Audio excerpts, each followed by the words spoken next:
Yo, what's going on YouTube? Dirty and Gaming coming back with another Rise of Kingdoms video. And today we get the pleasure of interviewing our home kingdom representative. From 1093, we have 93T, 7-time KVK winners, making a Final Four appearance in this most recent Grand Prix. In seasons 7 and 8, claiming not only their Realm Championship, but Grand Finals Championships as well, notching them back-to-back victories. Can they go on and put themselves into ROK history by coming up with a three-peat this season? Today, I am joined by that leader and organizer, Silentflow of 93T. Without further ado, let's get right into it.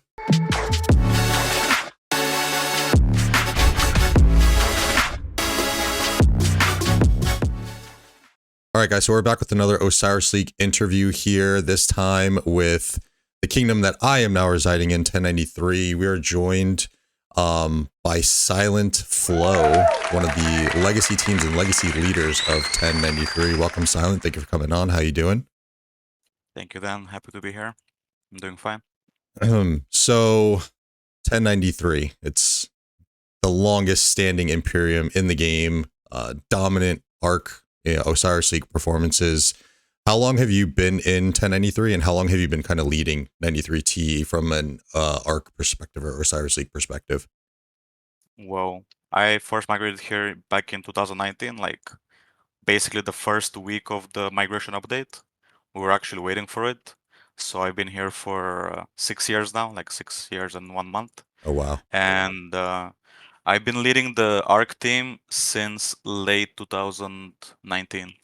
Because that back then, like the team was losing a lot. Mm-hmm. And for me, it was kind of cringe that, like he was a top 10 team, I mean, in the entire game by power, Mm-hmm. but they had like 8 losing streak, so that's why we started playing more Arc. So I've been curious about this ever since playing KVK with you guys, and then obviously since you've been running this ARC team for as long as you have and all the successes. What other like games have you played that like make you so good at kind of what you do, right? From like a strategic standpoint, from like a planning aspect, but also like the shot calls that you do like during KVK. I know this is kind of like an Osiris League oriented interview, but I assume that it's the same when you're in Osiris League, kind of calling the shots and like where the field is going to go. Like what games kind of gave you this like experience? Well, before Rise of Kingdoms, we played a game called Silk Road Online. So that's like an MMO game, which I would call it is like a strategy game. So it would be like KVK, but every single day. Oh, And I mean, even our opponents were like very skilled. So the only way you could beat them and like overcome like a fight would be to outplay them. okay. And would usually be in voice like 1-200 players. So like even from then, we got used to that. Okay. And then a lot of people from that game, like we started playing Rise of Kingdoms, and actually even one of my like the person that I plan with, like Orchi, he's Mm, from that game. So like okay. I've known him for 14 years now. Oh, damn. Okay, that's pretty cool.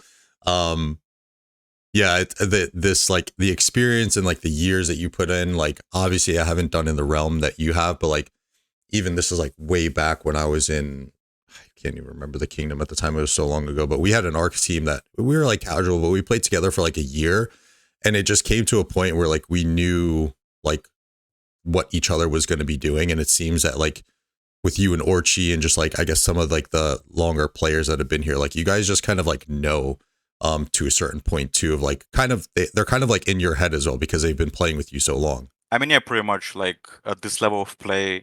So how like the way the team is structured is each lane has a lane captain and they decide what they're gonna do. Like we have like a plan like for the opener and just in general, Mm-hmm. but each lane captain will decide what they do.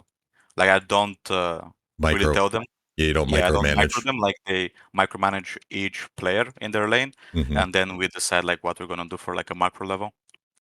Yeah, and I got that from you too. Like I was like a little curious coming in because I had only heard before prior to coming to 1093 like the 93X side, so I was very curious to see like as we all played together and getting the chance to hear you kind of call the shots. And I do like the approach because like you're stern when you need to be, but you also kind of like you will look for input too, which I think is the characteristic and traits of like a good leader, right? Like you don't always want to be like overbearing, but like those times where you need to be, but you also know the times where you kind of need to look for input too. So I think that's like a really key aspect of like your play style and like your leadership style. So um that's something that I could really appreciate. I mean, people like people know me for tilting a lot, but honestly, I tilt only when we do mistakes that we shouldn't be doing. Mhm. Like I know those players are better than that.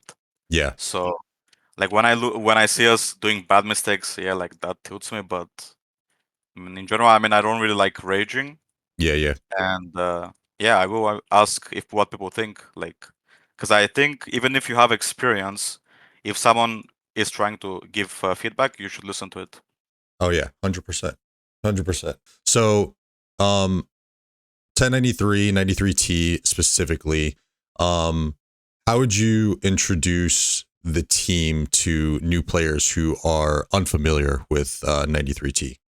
I would say, I mean, we're first of all we're like international, and second, we're very active. People are like pretty dedicated. Mm-hmm. I would say that it's pretty hardcore alliance. As a Arc team, I mean, there's a lot of good players in the alliance that don't really care about Arc. So it's not like we have people migrating here just to play Arc. Okay. Like I would say the majority doesn't care about Arc. They just wanna, like enjoy high level KVKs. As for Arc, I mean, you have to be dedicated. Like you need to be willing to put in time for practice, be able to like accept criticism. Mm-hmm. Sometimes things will happen. People are gonna like get mad. You have to be able to like handle that. How would you like describe the play style of 93T? Because I as a like a more recent caster, I've seen you guys play a fair amount, and one of the things that like you guys have kind of coined in a way that me and Plotto were calling out last season. I'm pretty sure you guys had done um in prior seasons as well, but kind of going for like outside alter attacks like during like while people are trying to go into mid arc rotations. Like there's a little bit more of a favoring to that, which kind of leans to like an occupation style. Would you say that the team is more occupation oriented? Is it more mid oriented, or is it just based on who you're fighting at the time?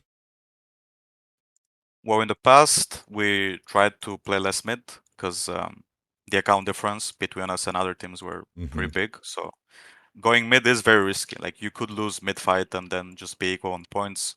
Then you lose arc, so that's like 3-4k points. So we used to play more buildings, Okay. but now you can't really be a top team if you don't know how to like play mid fight. So we try to do both. Honestly, it depends on the team we're playing against. Okay. That makes sense. How do you like the new skills that have been introduced? No March, Time Warp, Inferno, and I I think think. they're pretty good. I mean, honestly, it's nice that they're adding new things Mm-hmm. to like, try to change the meta because otherwise it gets old. Yeah. So, and they're also like very useful. Like when they added in the past, I think like 2 years ago, a lot of the skills, like the new skills, were not very good. Mm-hmm. But all the new ones they've added, I mean, I've seen them be used from many. I mean, most teams are using them now. Even the very niche like Inferno, Yeah. where you have to like place it on a march, and then it explodes after 30 seconds. I've seen people use that, so I don't really see any skill that hasn't been used. So that's a good job by Lilith. Yeah, the only one that I haven't seen used is and I don't know the name off the top of my head, but it's the little like you put. Some Sailor, I think. Yeah, that's the one. I've been waiting for a team to come with something a little bit funky with that, but I think that is also risky because both teams can utilize those like teleports per se that they're giving you that transport your troops. So that's one that I haven't seen used at all. I'm very curious if we see that going into like the later rounds or maybe in grand finals when it's like more of like you have like the best 2 out of 3s and you can get a little bit more playful. I don't. I mean, we try to use it, but it's pretty expensive. I mean, it's 5 points, and the problem is that it takes 1 minute to set up, and then it uh takes you 10 seconds to teleport.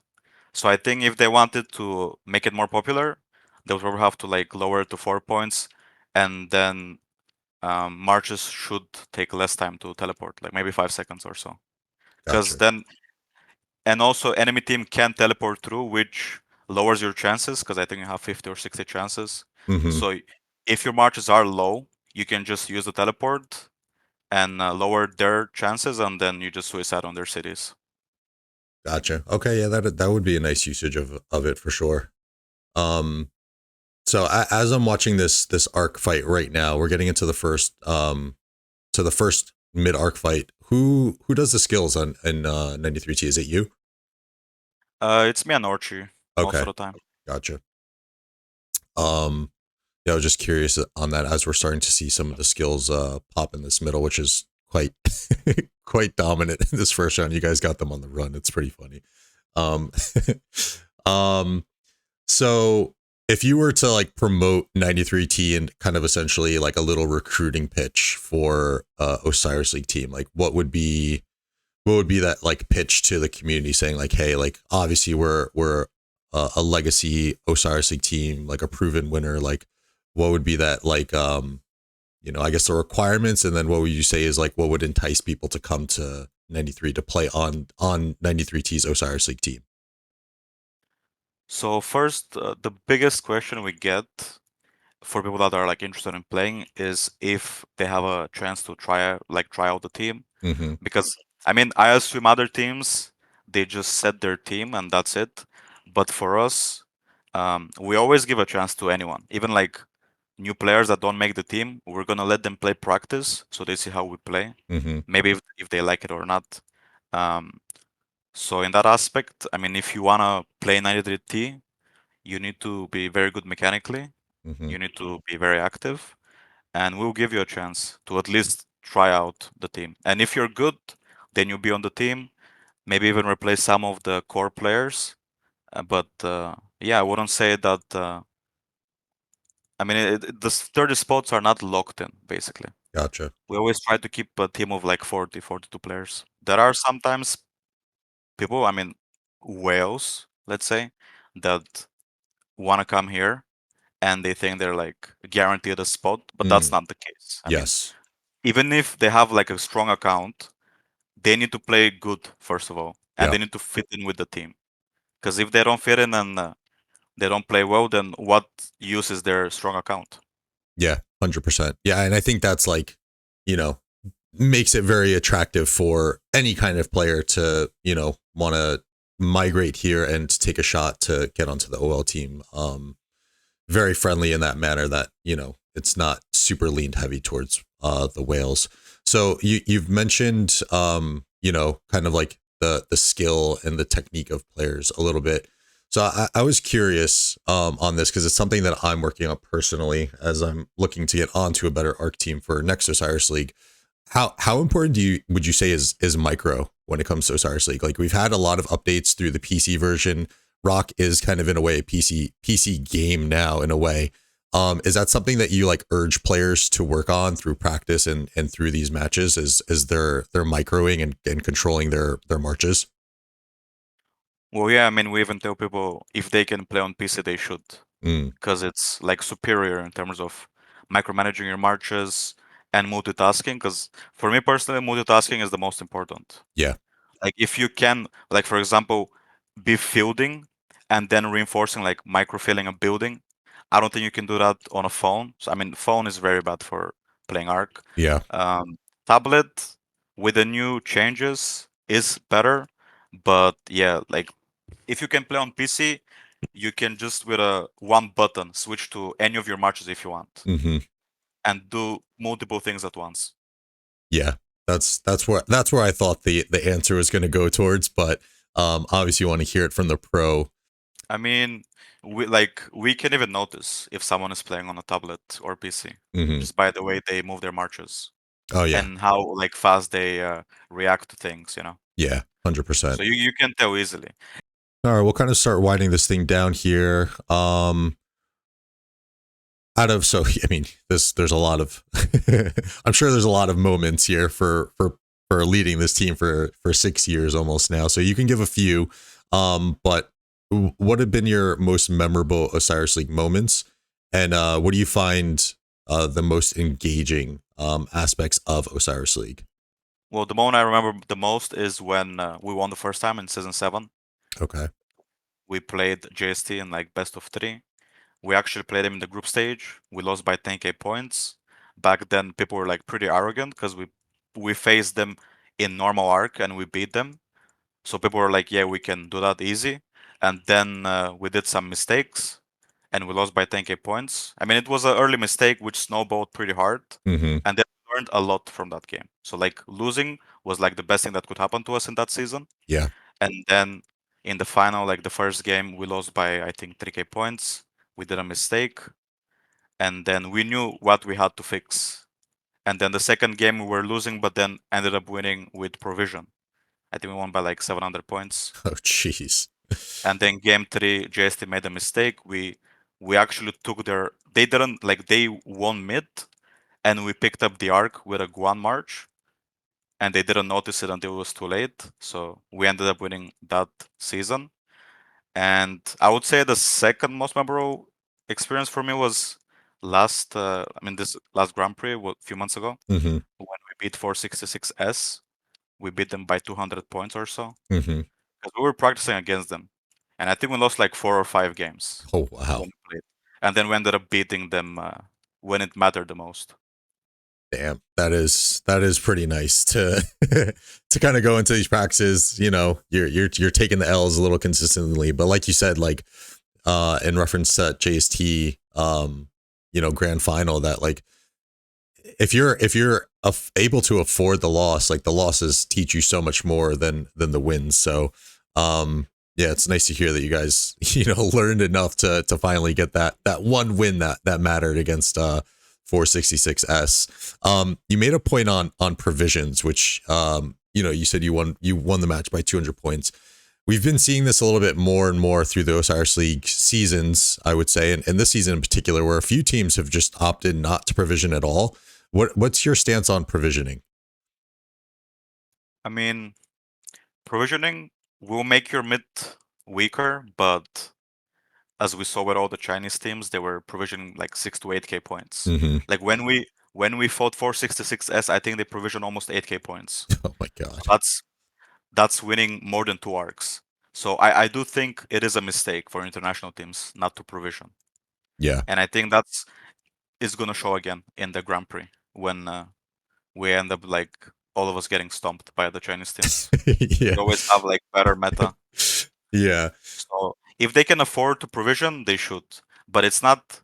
I mean, there are ways that you can attack a team that's provisioning. Hmm. So you have to do it in a smart way. Yeah. I've been saying this in this season as well, and I can't remember the match that we just watched, but I mean, there's been a fair amount of teams that don't provision at all, and I think you need to at least you have to keep the other team honest about it, right? Because you don't know if the other team is provisioning really. I mean, you can sniff it out at some point, but I think you need to at least be able to nullify the amount of points that the other team is potentially provisioning, at the very least, right? But like you said, it's kind of that fine balance of you know, balancing some I mean, provisions and making sure you're still when good for mid. yeah, when we played Grand Prix, I was actually asking the Chinese teams like, why do you guys provision so much? Why don't you go mid? And they said that they don't think their mid is good enough. They Hmm. think international teams have better mid, and it is too risky for them. This is why they always go for 1 arc, and then they make the rest with provisioning because that is much safer, especially like in the last 10 minutes when Yeah, everyone has teleported and you can't really like push buildings effectively. So you might as well just send 1 march to provision and you can get like 1k points from that easy. true. Well, that is a good point. It's weird that they think that they're, I guess, they're by them saying that they're not as mechanically skilled, I guess, per se, for these mid arc Well, fights. I'm not sure, honestly. Like, I think it's the opposite Yeah. because when I played 466S, like their vision was so good. Like, they always knew if we Hmm. were gonna fake mid. Like, you couldn't really trick them. Yeah. So they do have like, I mean, they can multitask well enough that they can, go mid fight, also be moving a march on the side to check where you are going. Hmm. So I'm not sure why they said that. I mean, maybe they were being polite. I don't know. Yeah, yeah, yeah. I'm with you. I would have thought the opposite because I mean a lot of those Chinese server teams looked very technically sound. And then obviously you add in the added wrinkles of like they have this kind of strategy that no one was really adopting in the international servers, and like you said, we the international servers got stomped because of our I guess maybe tunnel vision when it came to some of these arc strategies. Um, I have one more question on off of that real quick. So, kind of keying back into like a little bit of those outside lane opening plays, which kind of force the opponent to pick: do I go back and take my home structure, um, or do I rotate to mid? How do you like come up with like different strategies in that sense? Because we don't. I mean, I think we see a little bit of it in the international servers, but I don't think we see a lot. And I think that from what I've seen, you guys have been a little bit more of the on the forefront of like kind of enacting new strategies. So like, how does that thought process like come to fruition? I mean, so the way it works in Arc is if you are attacking a building, you have the advantage because a person, like if you have a full DA, like Desert Altar, full with 4 marches outside defending, and you Mm-hmm. have a full rally with 4 marches attacking, that person can only reinforce once. But you can swarm like with 4 marches. So when you attack, you always have the advantage. Okay. So for the opponent, they need to send more marches to defend. Otherwise, they'll lose it. So in that way, you can make like small gains. Like you send one player to push a building, Yeah. and then they cannot match your numbers. They have to like increase the numbers. So then that allows you to win mid, but also sometimes um, it's just like safer, like you can go mid and you can also attack buildings. Yeah. Maybe if you lose mid, then you're gonna start phase and you can go and attack the buildings faster. So I mean, I've seen some teams that go full mid, which is a mistake. Mm-hmm. I mean, they have to. You can't really watch a team and then copy what they do. Like you need to decide how many marches you want to assign for buildings Yeah. when you're going middle. How many marches do you think can defend your building? So it's not really like the same for every team, but it's like a general idea. Gotcha. Gotcha. Yeah. I think that's all I have for you. I this went a little bit longer. But is there any final words for the community? You guys have an upcoming match against INN this week in the round of 8, and looking to make a push, obviously deep into the season 9 of Osiris League. So, any closing thoughts? Well, I want to thank all the fans, all the people that support us, and I do want to say two things, like feedback, I guess. So this season they changed it so that the blue side, like if you are blue side, Mm-hmm. your time preference will be first. So which means that this OL we've played a few times at 19 UTC Mm-hmm. because the blue side has that as their first pick. And I don't know. I think they should change that. They should Okay. always make like default 13 or 15 UTC. And another thing I have, I guess they should look into changing is that the finals will be best of 3 played in the same day Mm, instead of spreading them out every week like they used to be in the past. gotcha. All right. I have one more question because I forgot to go to the obelisk question. So last week, obviously, we had a big upset with 60 GT. And we saw, I think Wib also lost in an upset, but I don't think by the same play. But we've seen these obelisk plays come to light this season yet again. Any thoughts on opening obelisk plays or these obelisk plays, like, kind of midway through the match? Like, we've seen them have an impact. Like, what are your thoughts on that play specifically? I mean, they're pretty effective. Like, if Mm. you are the underdog, some teams will not be able to win Yeah. in a normal playstyle. So the only way they can win is by trying something risky, all in play, which worked out for 3379 Mm-hmm. against GT, which is unfortunate because I think their T1 player, that like the one sending T1, I think he crashed and he couldn't enter the game or something. Oh. And actually 606 also lost. They Uh, lost their obelisk at the oh. start. That's right. That's right. Yes.